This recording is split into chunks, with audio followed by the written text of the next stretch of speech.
We know that Custer entered the valley of the Little Bighorn from the southeast.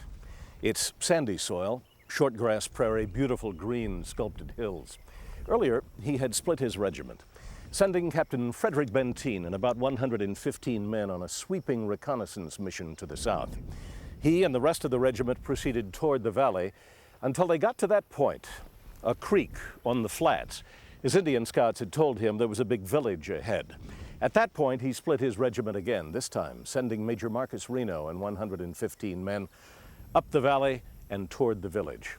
He decided to take the high ground over those bluffs. He gave Reno a rather vague order, saying, "You attack the village and the whole outfit will support you." It was a hot Sunday afternoon, June 25th, 1876. The Battle of the Little Bighorn was about to begin. Well, the order is to cross the Little Bighorn and get into the valley and attack the south end of the village. At the time that order is given, there is no target definition. They are masked from the village by the intervening ridges. So he's giving orders to attack something that he really doesn't know the size of. That order, therefore, can be second-guessed. As Reno approached the village, he said the very earth seemed to grow Indians. And according to historian Paul Hutton, he made a crucial mistake.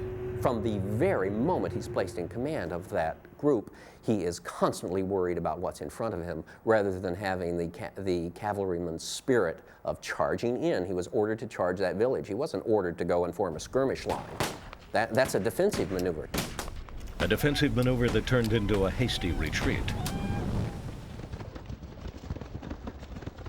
It was a desperate escape, coming up this ravine looking for some safe haven, some refuge where they could dig in and make a defense. The warriors were chasing them.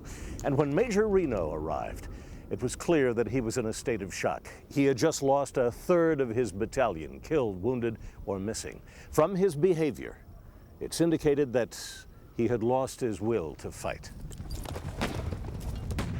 Reno very quickly becomes essentially one of the men rather than the commander of all of them.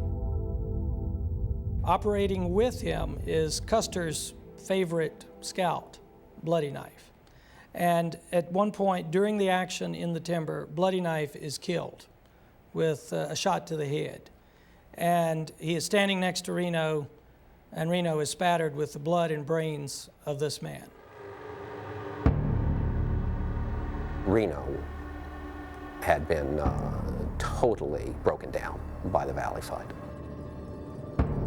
He, I believe, loses his capability to make rational decisions, and he's mentally overwhelmed.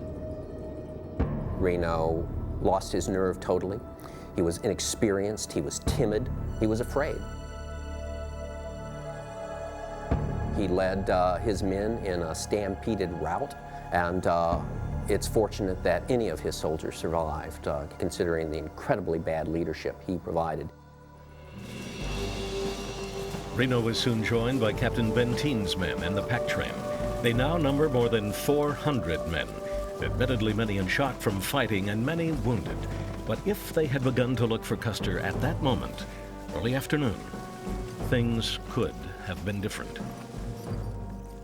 If the moment Benteen arrived, they had moved immediately toward Custer's aid, and if they had known where Custer was, which they did not at that time, they might indeed have made a difference. The appearance of 300 cavalrymen on those ridge lines above where the Custer fight was going on would have thrown the Indians into consternation. It would have taken the pressure off Custer. Indeed, if they had moved immediately.